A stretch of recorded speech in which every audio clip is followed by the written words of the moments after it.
We are indebted to the ancient Greeks, and especially to the Athenians, for many contributions to Western culture.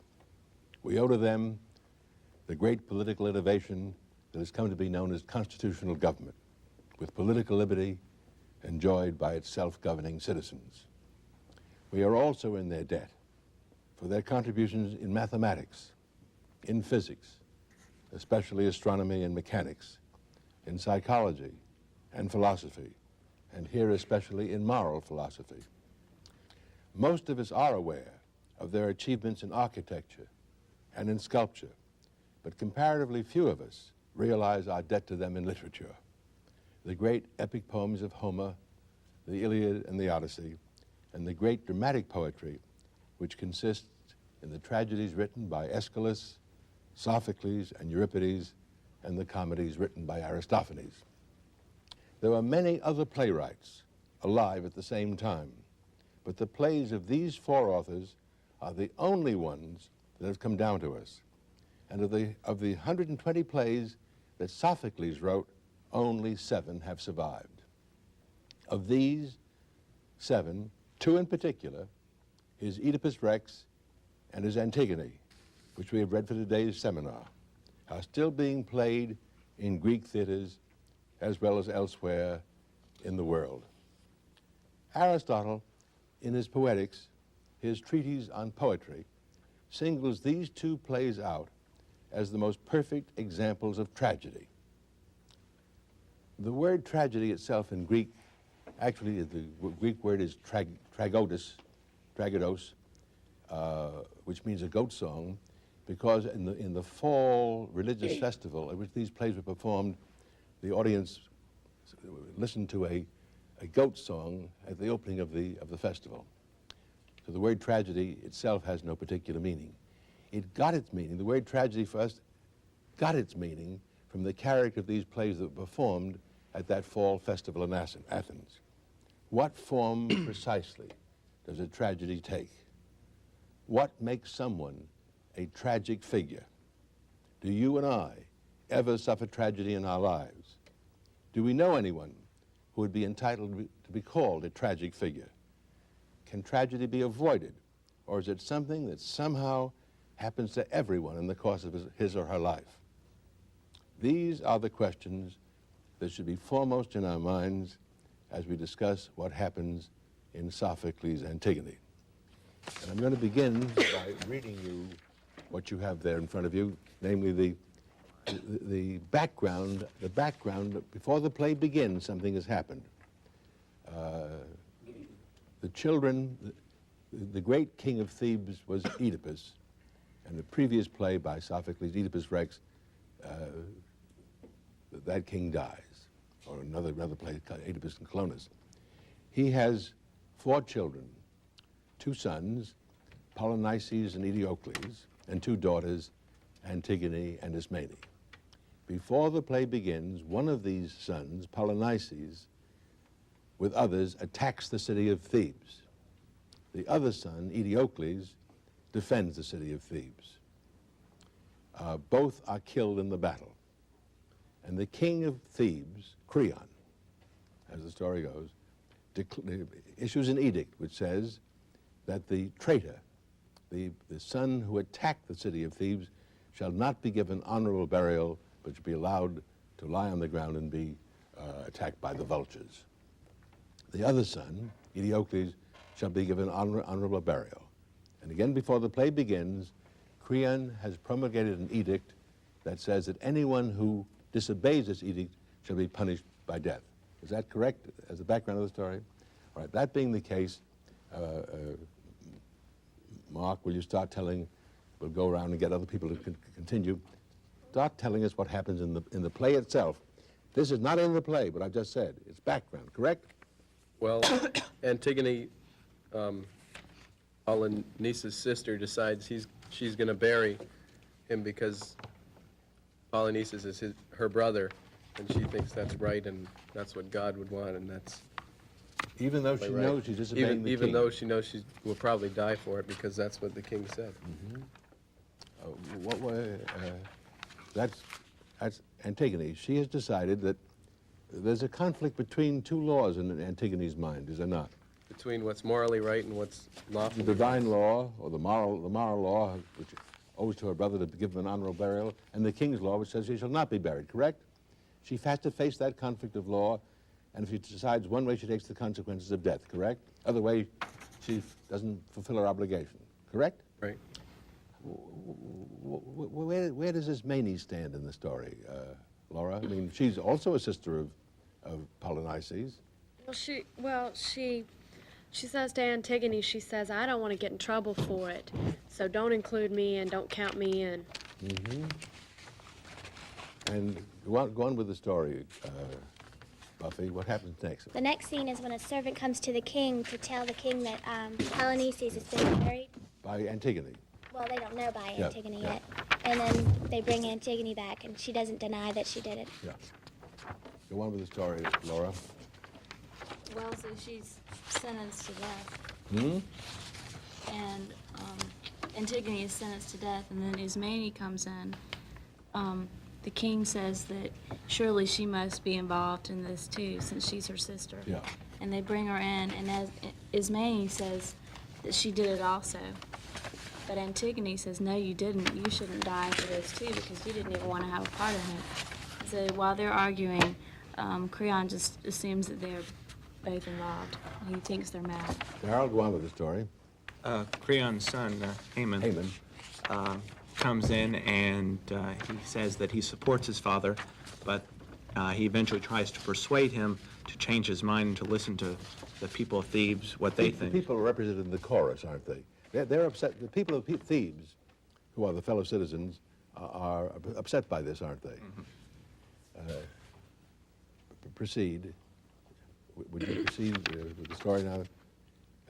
Creon, says Darrow, Yes. tries to persuade his father to change his mind. I mean, he's issued this edict, but, you know, he may be wrong. Maybe he should postpone the punishment of Antigone. Maybe he should give a clemency.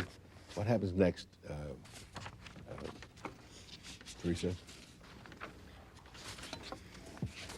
You know? He changes his mind. Does he change yes. his mind? Right away? He puts her into prison No, he puts her in a cave. in a cave. It's just like Pardon me? he still condemns her to death, though. Yeah. He just says, But he doesn't. Yes? Yeah. He puts her in a cave where they have her rocked in and stuff, and that's the way she's gonna supposed to be- gonna die. be suffocated. Right. So, Slow so death. Creon has not listened to Antigone, correct? Right. I mean, has not listened to Haman. And that, right. Understand? Won't go get him out. Does anybody else advise Creon that he ought to reconsider? Yes, Prophet Tiresias for does. Prophet Tiresias. What does Tiresias say to He Creon? says that he's had a vision or prophecy that something bad is going to happen or ill omens are going to happen. And he says that he should change. He should follow that. Creon should follow his advice and remove the girl from imprisonment. In other words, Creon is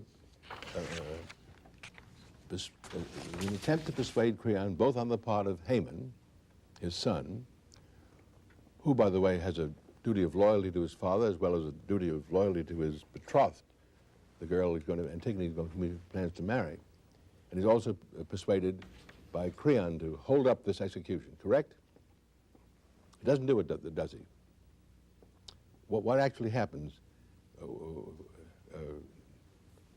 Chris, what actually happens? Well, Creon goes to where he's, the cave, where he's put Antigone, and there he finds that Antigone has hung herself. She's taken her own life, and Haman is there, and Haman is his own son, yes. he is there, and he confronts his father with this sword, and Creon flees, and then Haman takes his own life. So, Creon, as a result of his obstinacy in not changing his mind, not only kills Antigone, but loses his son, correct? How does the play end? Yes, Duffy? the queen hears about it, and she kills herself. And Well, then he sees that he's lost everything through his selfish actions or his You think he was selfish? You think Creon was selfish? I I don't think he's willing to learn. That's his problem. He's not willing to take anybody else's advice but his own. Sandy? Till the Yeah, end. yes? Like when his son came to tell him advice and actually, said, I'm not doing what's against you, but I'm doing what's right for you. And I think Creon really understood what his son was saying, but wouldn't accept it.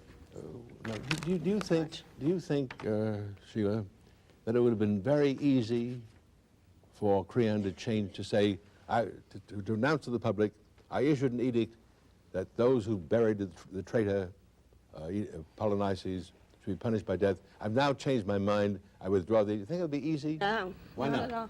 Because he stands by his rule, and he's the king, and he should go by what he says. Yeah. He's supposed to be respected, and people are supposed to respect and believe in what he says. Dan? Presents the image of a king that's not, not a really powerful king, but a king that's So it wishy-washy. weakens his authority, doesn't it?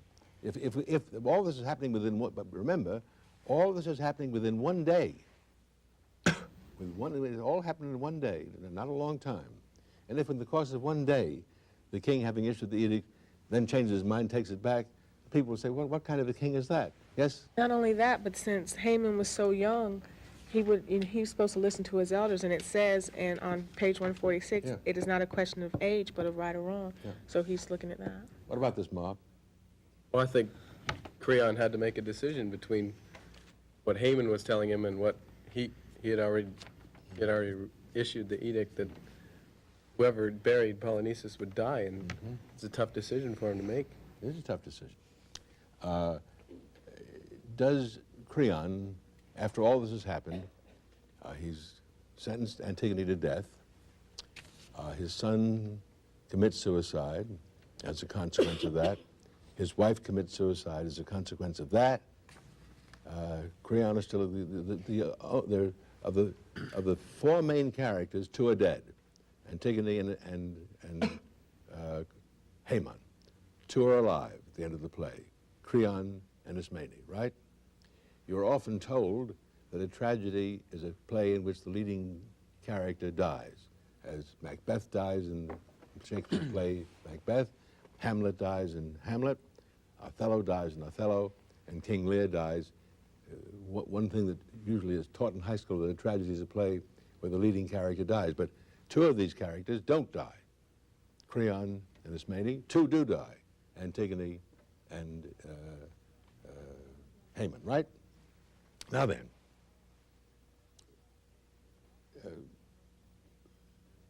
you don't have to write this down, but you can think of it. Think of those four characters now. Antigone, Ismene, Haman, and Creon. Which do you think is the most tragic? Just a moment. That's quick, I admit. Which do you think is the least tragic? In other words, I'd like to have you speak to the question of giving me an order and saying that one is at the bottom of the line, and almost no tragedy there at all for him or her. This one is at the top. And what's your impression of that, Sheila? How would you arrange them? Okay, I And got for you, Hey, which would you say was the most tragic, which the least tragic, which in between? Or you might say which is not tragic at all. Well, I'd put Antigone at the bottom At the bottom. because she did not mind dying. She said that she was willing to die for She her couldn't brother's stand living burial. with the burden of guilt for not. Right, Yeah. right. So I wouldn't really That was an look. easy choice on her Right. part. Buffy, I think Creon is the most tragic figure tell me why. because everything he did led to all of his actions led to every death, and he's the one that has to live with it, and I think that's the tragedy of the whole thing. In other words, Because of him, you'd people say died. against Sheila that even the choice that was a difficult choice indeed for Haman to make, he doesn't have to live with. He takes the Right. and there's no tragedy for Ismene because, or very slight tragedy because it wasn't a difficult choice for her to say she wasn't going to bury Haman, and no problem for Antigone. But you think Creon I put Antigone at the end too. at the end. Where do you stand on that, Mark? I agree with Buffy that Creon was the most tragic. Tim? I agree too, but I don't think it becomes a tragedy until Tiresias' last speech. Yes, Chris? I agree that Creon is the most tragic figure, but I believe that the tragedy stems from the personal conflict within him. He couldn't win. To do what was right, to admit he was wrong, there's plenty of people out there that are willing to push him out of the kingship. He had the moral duty to do what was right when he realized he was wrong, but he wouldn't admit that. In the position of being the ruler, he wants to preserve. Alan, do you think all this is clear? Yes, I agree. I agree with Buffy, too. Anyone disagree with Buffy about that? You all agree that Creon is the outstanding tragic figure in this play, and that if there's another one, who would you put second? You wouldn't put Antigone second, would you? Would you all put Antigone at the bottom of the line? Mm-mm. Who would you put second, Ismene or Haman? Haman. I put Ismene. Why would you put Ismene?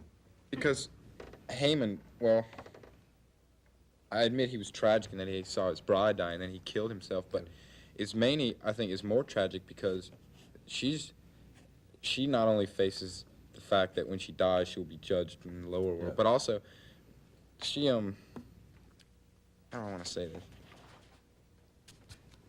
Tim?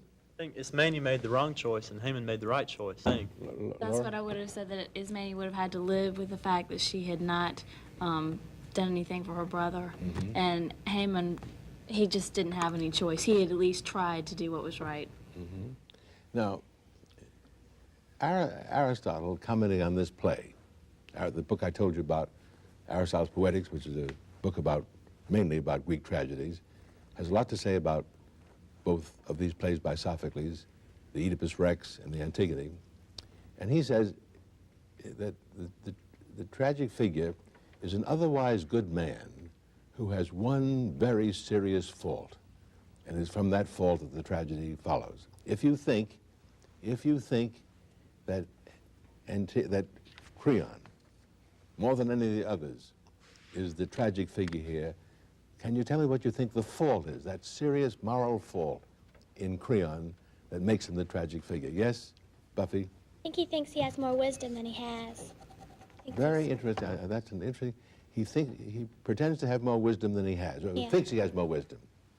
He's full of pride about. Almost thinks his judgment's infallible, when in fact he's a human being and is quite fallible. That kind of pride, by the way, the Greeks had a name for, and they used that name to indicate the source of tragedy. The word is hubris, H-U-B-R-I-S, with an umlaut over the U, or sometimes spelled H-Y-B-R-I-S. We translate it in pride, but it isn't pride in the ordinary sense. It is this business, as you say, of assuming greater infallibility than what anyone has. That's his fault, isn't it? Sometimes we call that playing God, as if you had the wisdom that God has, but you don't have. Do you think there's any moral fault in any of the other three characters? Anything like that moral fault? Not in Antigone, is there? Not in Ismene? Not in... So that... Now, if you're... Yes, please. Well, Ismene has sort of a moral flaw at the beginning. When she chose between not going with Antigone and going by the law, so she had some flaw in that. Yes? I believe her flaw at the beginning was that she's afraid of death. That's why she's afraid of punishment. That's a quite different kind of flaw or fault than the one that Creon exhibits, isn't it? Lesser degree. Much Kind of less a degree. natural. Pardon me? Natural. That's a Being pretty afraid of natural death thing. Yeah, pretty natural scare. Now, let me give you some other cases. We now know something about Winston Churchill. I want to know whether you think this is a tragedy, or that Churchill's a tragic figure. The English code breakers had broken the German code, the Enigma code, and they knew that the German bombers were going to fly over Coventry and bomb that city almost to destruction. Churchill was told that. He could have prevented the destruction of Coventry by having his Spitfires ready in the defense and rising up to protect the city. But if he did that, he and his advisors felt the Germans would catch on to the fact that the English had broken the code. So he had to choose between letting Coventry be bombed or perhaps letting the Germans suspect that the English had broken the Enigma code and changing the code, which would have had a great effect on the course of the war. Faced with that choice, Churchill allowed Coventry to be bombed, greatly destroyed. Would you say, Teresa, in that situation, Churchill had a tragic choice to make and was a tragic figure? Is Churchill, no, you're shaking your head, Tom? Why not? Oh, because in war he had to make the decision that was going to be best for him. Well, not best for him, not best, Best for him in this country, rather. But isn't that a difficult decision to make?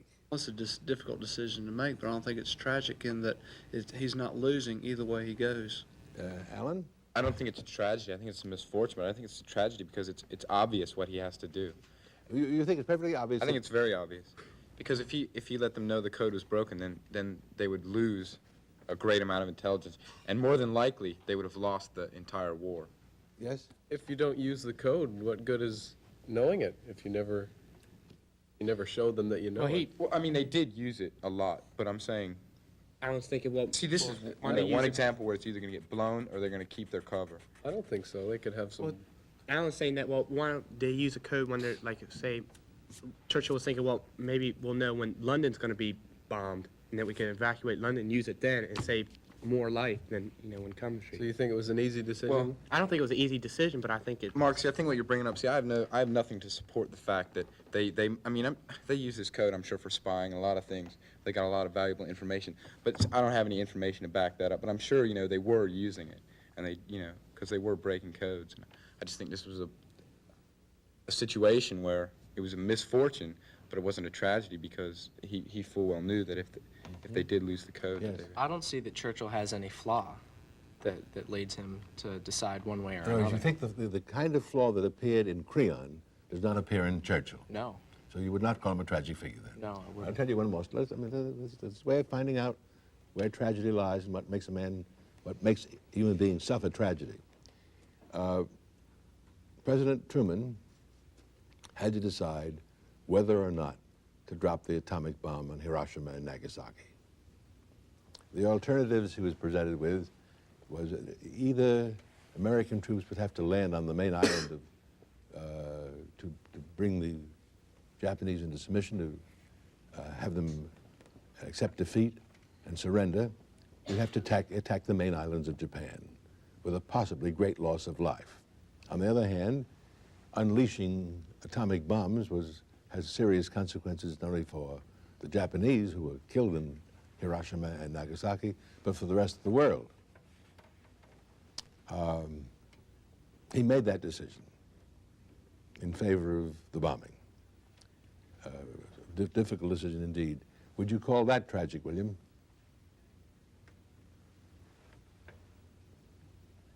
I wouldn't call it tragic because I think he did the right thing. He did the right thing.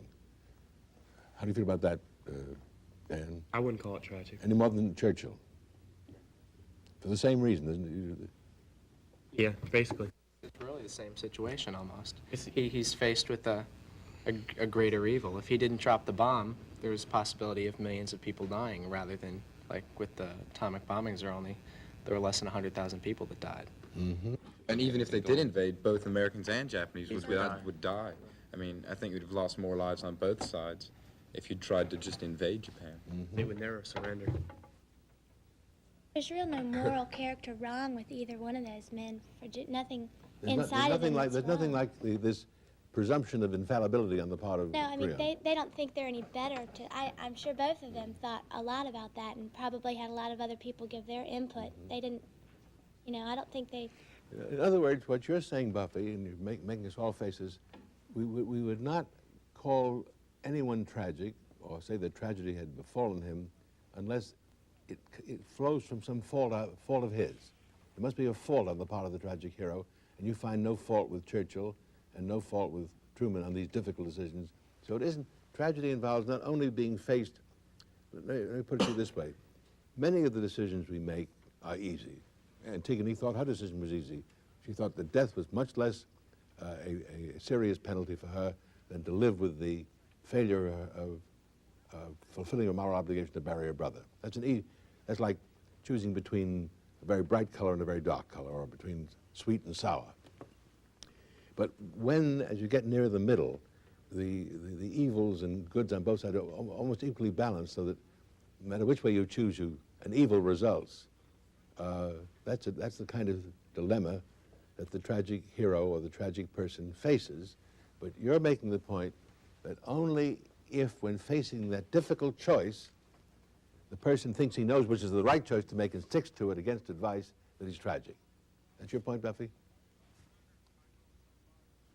Oh, well, if that's the case, let's see if I can tell you. If that's the case, there aren't many I tragic must be stories. wrong, though, because I know I'm contradicting myself, but Creon at the end knew he wasn't right, so I went back to...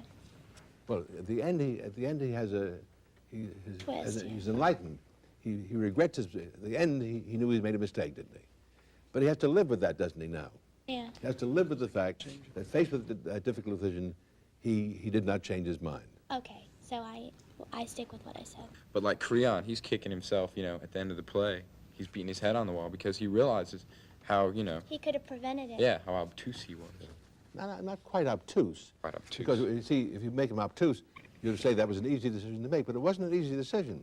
Because as Sheila pointed out at the beginning, changing his mind abruptly would lose his authority as a king. So it wasn't easy to say, well, I'll change my mind and do the opposite. It was a hard change to make in the course of one day, yes? But it was his feigned wisdom that got him in the position in the first place, thinking that he knew everything in the first place was the reason why he said that Balin Don't you said think that. originally his decision to give honorable burial to the defender of the city and to give dishonorable, or not give no burial at all, to dishonor the person who's attacked the city, is a perfectly good decision for the king to make? Nothing wrong with that decision. Nothing wrong with that decision in the first place, was there? Yes? Well, in a way there is. He should have still given him some type of burial. I mean, he should, Why? because that's going against the gods. See, Oh, he he's- went he's- against them. So, I mean, he could have given maybe a more honorable burial to one and then just buried the other one. But that, Yes, yes, the other brother was a traitor. I mean, yes. it's perfectly logical to think that Yeah, he's for not, him he's to not make gonna, that he's not gonna like this other guy. I mean, But to Well, leave him well- laying on top of the ground. Yes. He doesn't have to bury him with full honors and everything Yeah. like that, but I mean, he's left him out there to be eaten by the dogs and the buzzards and things like Yeah, that. And that's, in the Trojan War, they didn't do that. Yes. Hector's Well, body. he thinks he knows what is best for the country. Yeah. In so much as if he says that he is only going to honor the people who defended the city, he thinks that's good, and by showing that he gives dishonor to the ones who were traitors, and he thinks he knows that that is the best way. He thinks his decision is the best way. And with that in mind, he doesn't back down at all. Yes. The difference is, though, Truman looked at both sides. He looked at two things, and Creon didn't look at both sides. He just looked at the one side of leaving him on the top. I mean, it doesn't show in here how he weighed burying him without honors. And well, he might have. He might have Without. thought, well, if I leave him up top there, this will discourage other traitors. From wreaking harm to our city. Sandy? I agree with part of what he did, but not the other. I can see why he would not give him an honorable burial and everything, and just, but he shouldn't prevent, make it, give an order that no one else can, it's his sister's moral obligation to make sure that her brother's given a burial. I can see why he would leave him there, but he shouldn't prevent others from, his own family members, his own sister from, he shouldn't put her to death for burying him. So I can see why he did it, but I don't think he should have prevented his sister. Let me see if we're getting at the essence of tragedy, a difficult decision, which you have to choose one side or the other, with serious consequences either way, neither consequence you like. I assure you that Creon didn't like either of the consequences, either the consequence of changing his decision or the consequence of losing his son and his wife. And as Buffy keeps telling us, that difficult decision is made with a kind of assurance at the beginning that weakens as the time goes on, assurance because the person presumes to be more infallible than he is. Correct, Buffy? Correct. Let me give you another story. It's a story by Herman Melville, who wrote Moby Dick, a book, a story that I hope you read sometime. It's a wonderful story called Billy Budd. Have you ever seen the motion picture Billy Budd, by the way? Read the book. Let me tell you the story and ask you about tragic hero here. Billy Budd is a seaman who, during the the Napoleonic Wars between England and France, is impressed into service on a British warship. And he is most honorable and respectable young man. But on that ship, there is a sergeant-at-arms who's a villain who hates Billy Budd because he's so good-looking, so attractive to everybody. And he goes to the captain, Captain Vere, captain of the boat. They're at sea, and charges Billy Budd with fomenting mutiny. Now, you know, mutiny on a war vessel, on a battleship, a time of war, is a very serious offense indeed. And the British seamen had already, there had been 2 or 3 serious mutinies in the British Navy, and the British officers were very much concerned about the mutiny of seamen. The captain, Captain Vere, calls Billy Budd into his cabin and has Claggett, who's the sergeant-at-arms, accuse Billy Budd to his face with treason, with being a mutineer. Billy Budd has one defect. He stammers. And because stammering, he can't respond to this charge, which is absolutely false, he strikes out and hits Claggett. The blow doesn't kill Claggett, but Claggett falls, and Claggett falls against the iron of the fireplace in the captain's cabin and dies. Striking an officer is a capital offense in the Navy, and certainly killing an officer is a capital offense. And at the point at which Billy Budd does this and Claggett dies, the captain says, you have to listen to the words, the captain says, "Killed by an angel of God," referring to Billy Budd, but the angel must hang, because the law of the Navy, the martial law of the Navy is that a seaman who either hits or kills an officer is to be hung. The captain assembles his associates, the lieutenant and the ship's surgeon, and argues the case. He said, must I not sentence Billy Budd to death, though I know he's innocent? Very much like the story I told you. The captain knows that Billy Budd is not a mutineer, that he is an angel of God, a perfectly good man, yet that he's committed a serious offense. And his colleagues, the other officers, say, but Captain Vere, what you can do is put him in chains. We're going into Gibraltar, and pass the buck to the Admiralty. Let the Admiral decide whether or not Billy Budd should be put to death. Captain Vere says, I can't do that because if the crew will learn that Billy Budd has killed Claggett. And if I don't execute him, they will think me weak, and we may have a mutiny on board. I cannot pass the buck to the Admiral. And so the next morning, Billy Budd is hung from the yardarm, and the whole crew witnesses this. And 2 things happen at that point in the story. Billy Budd, his dying words are, God bless Captain Vere. And the whole crew takes up the chorus, God bless Captain Vere. The ship goes on, and before the ship reaches Gibraltar, it's attacked by a French vessel. In that little naval battle, Captain Vere is killed. Bullet hits him in the arm or head. And as he dies, his last words are, Billy Budd, Billy Budd. Do you think that Captain Vere, listen carefully, do you think Captain Vere is a tragic figure in the same sense that Creon is a tragic figure? Do you think that story is very much like the story you've read in Antigone? Is it clear? You think so? Well, you don't. I was just saying it's clear. I don't You don't think it is the same? I don't know yet. I have to think about it. I was just saying yes, it is clear. Yes. I think it's the same because after the deed is already done, he realizes that it was wrong. What he did was wrong. Yes? Yet he knows before that it's wrong. He just knows that he has to do it. Do it. So it's not the same. And yet, that his dying remarks, the fact that when he dies, it means it's clearly deeply on his conscience. Right. What a man says that he's dying, it comes right out from the heart, doesn't it? Yeah. Right. So he's killed, he's condemned and executed Billy Budd, but he has on his heart all the time, his conscience is bothered by an act that he was forced to do, correct? Correct. What do you, Buffy, where do you stand on this one, since you're the lady who called Creon the tragic hero? I think he is tragic, but it's Not not. in the same way that Creon No. is? Why not? Because he knew before. He didn't want to do it. Beforehand, he knew before he even.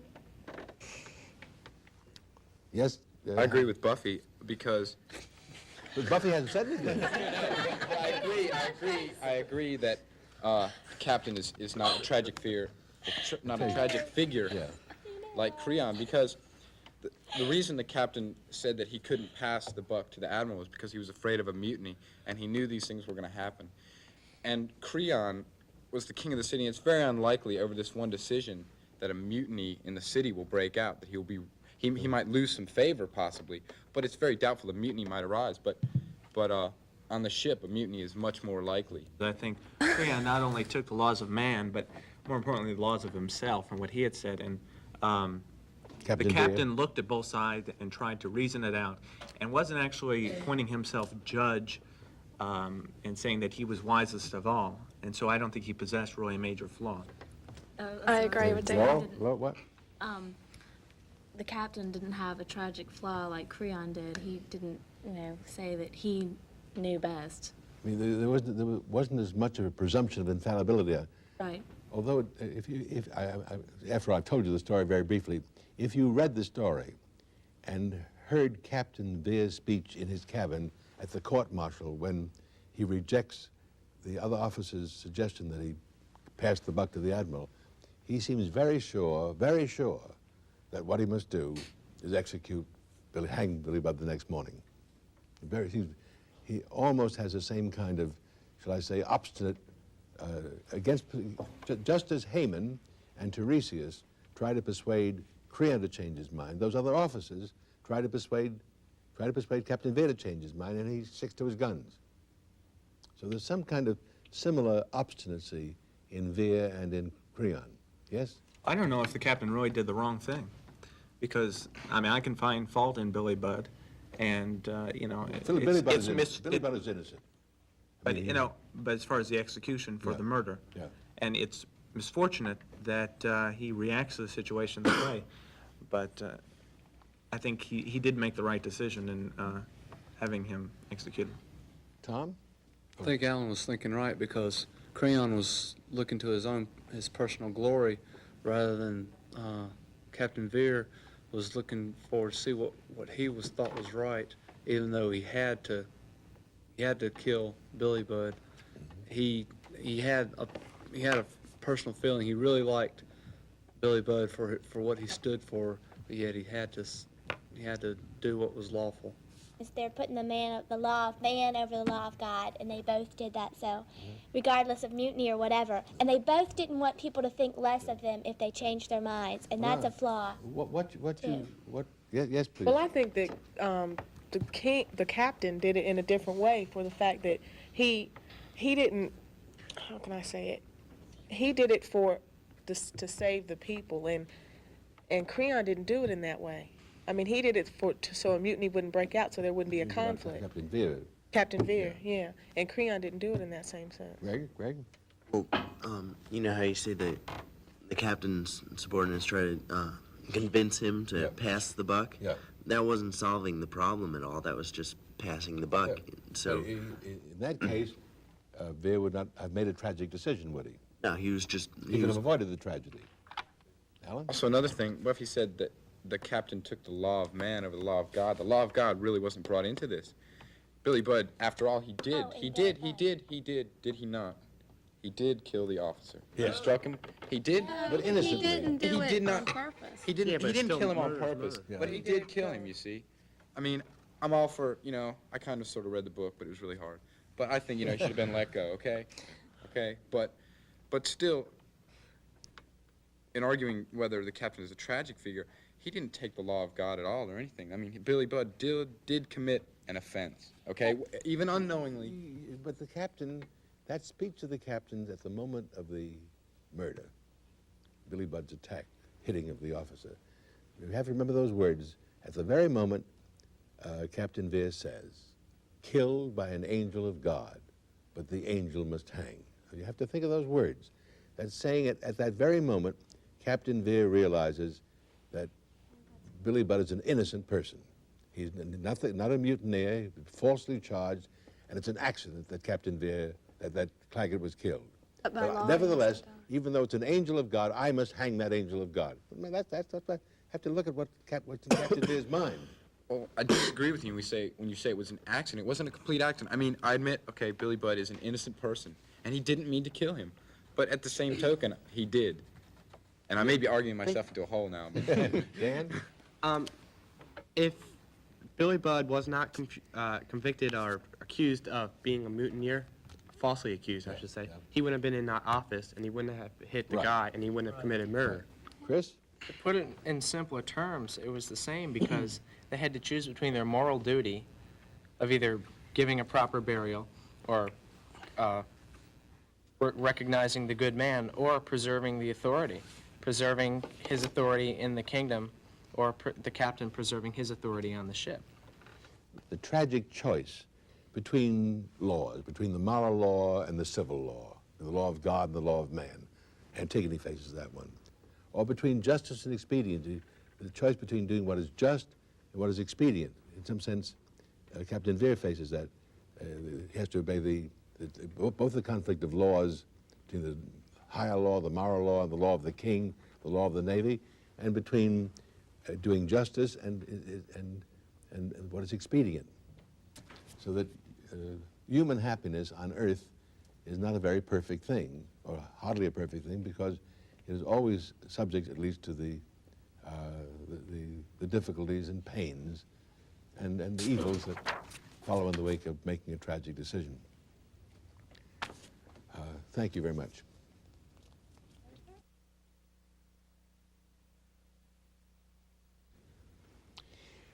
Can I ask you, I have a sense, maybe I'm suffering an illusion about this, but I have a sense that in the course of the 5 days they've made a lot of progress, that they've changed. Today was a very easy talk among themselves and with me. Don't you? Would you have any comment on that? I've noticed, even outside of these sessions, the opportunity we've had to be with them on the bus, coming and going, a differing relationship among the youngsters. I think they're beginning to view each other as persons with ideas, which has broken the manner in which they've normally related with each other, which had more to do with status and economics and family and clique.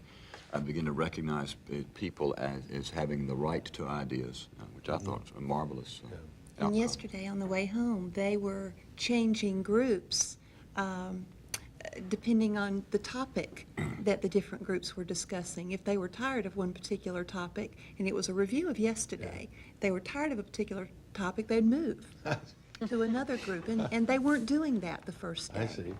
I think they're also taking responsibilities for ensuring that their education is appropriate.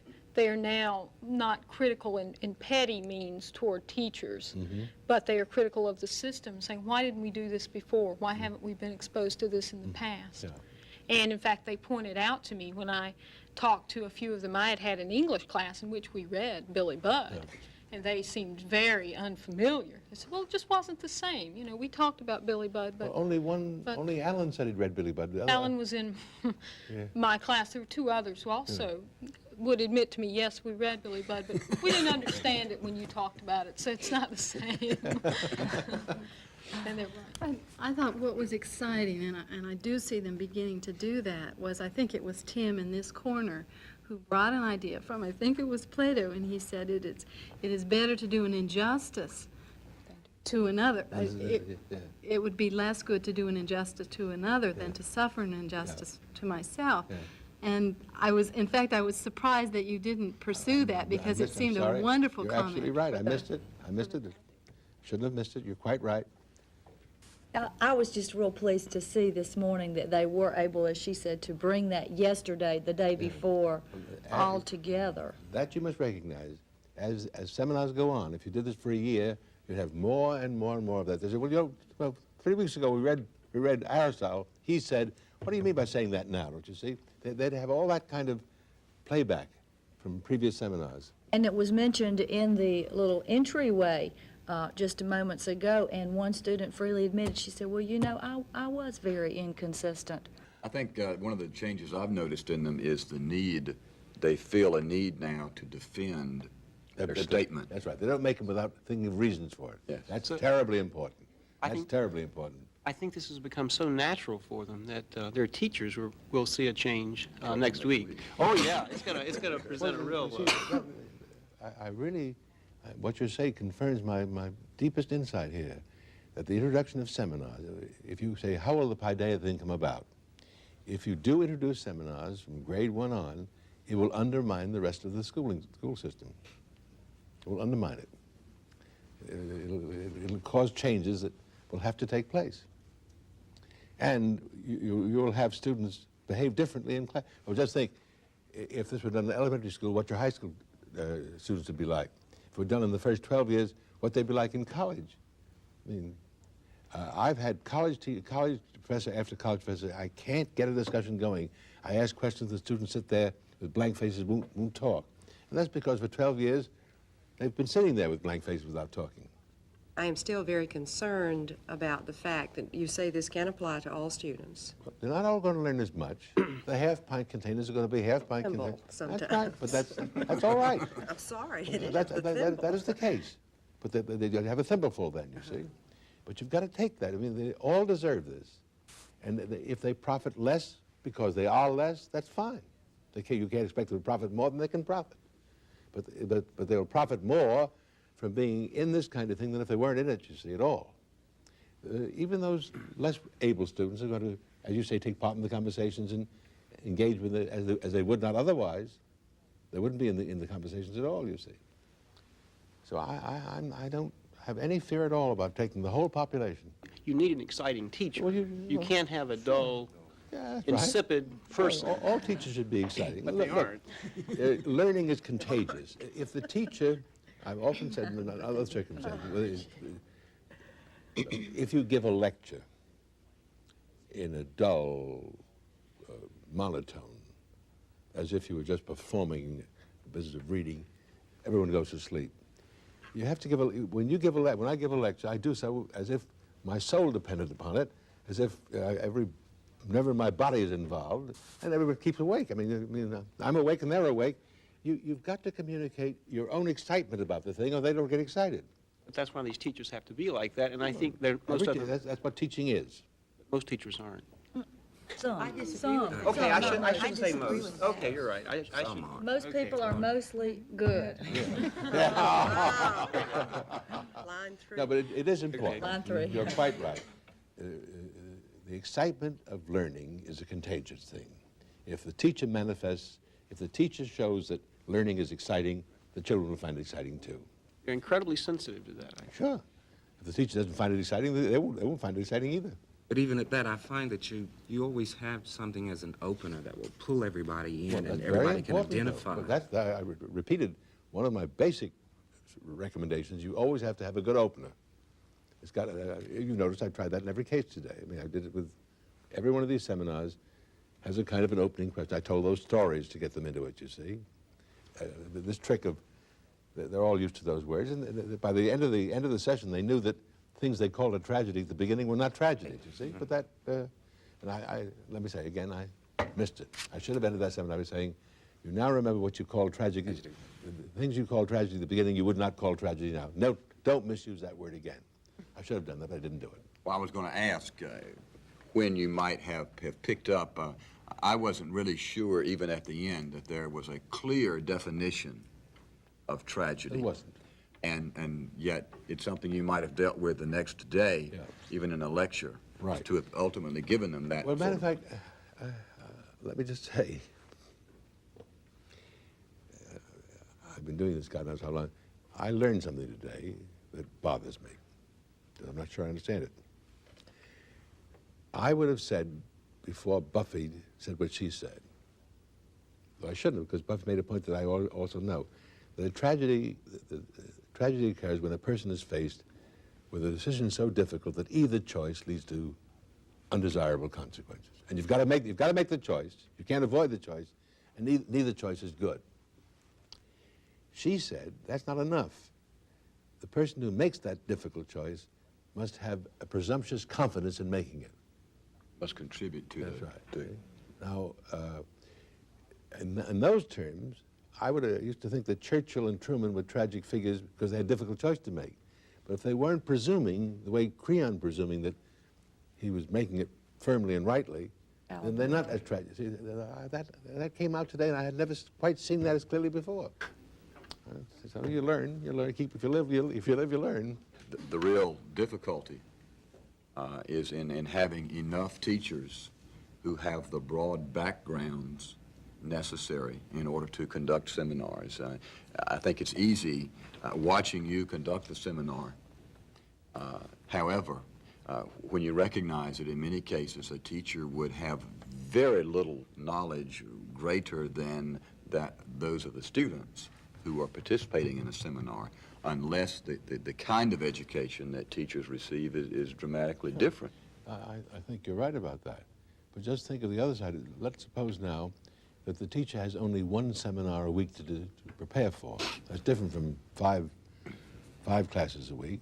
And the teacher would do some reading that the teacher hadn't done before. For example, I would think any teacher who was going to read Antigone and Billy Budd would read Aristotle's Poetics on tragedy and get some input from it. There are lots of little books that would become about the books being read that would be helpful as background for the teacher. That's right. That's right. I would imagine that in a given seminar, a teacher might need to have a pretty good grasp of 5 to 10 other books outside of the one being discussed.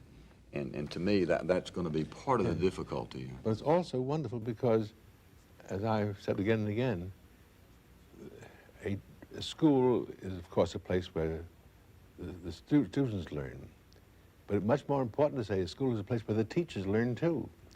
And the more the teacher is a learner, the better that teacher is.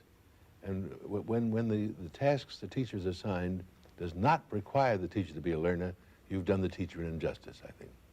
That's why I think this is best of all for the teachers, because it makes them learning individuals.